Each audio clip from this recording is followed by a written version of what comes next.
ये बतूल हादिया को बुलाने गई थी, कहाँ चली गई? जाओ देखो कहाँ रह गई ये लड़कियां। जी आ गई पापा, ये हादिया आ गई। तुम तो हादिया को बुलाने गई थी, कहाँ चली गई थी? या अब भी ये कमरे में नहीं थी? नहीं बाबा, हादिया कमरे में ही थी। वो मैं रुक गई थी साहिल से बात करने के लिए। बाबा काशान घर में तो माफिया मांग रहा था, बाहर निकल के लड़ाई करने लगा। वो तो है ही बिच्छू और सांप की फितरत वाला इंसान। और तुम्हारी बहन उससे मिलने उसके घर चली गई। मैं कह रही हूं ना आपको कि हादिया वहां नहीं गई थी। अरे तुम बताओ ना अपने बाबा को कि तुम नहीं गई थी वहां।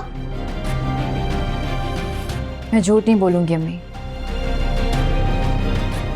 सॉरी बाबा, मैं काशान से मिलने उसके घर गई थी।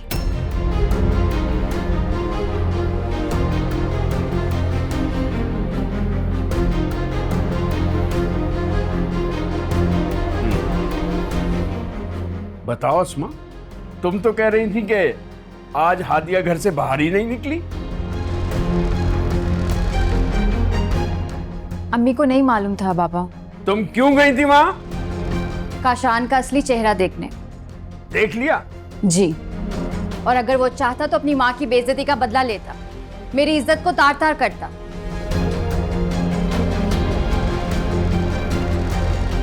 बदफितरत होता तो इंसानियत के दर्जे से गिर के गिद्ध बन जाता।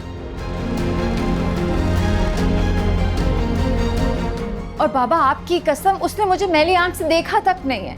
सिर्फ अपनी सफाई दी और आपसे माफी मांगने का कहा है, वो भी सब मोहल्ले के सामने। ज्यादा गलतफहमी में मत रहना हादिया। काशान जैसे बड़े मुजरिम छोटे छोटे जराइम नहीं करते। और सुनो, हमारे सामने उसकी साइड लेना बंद कर दो।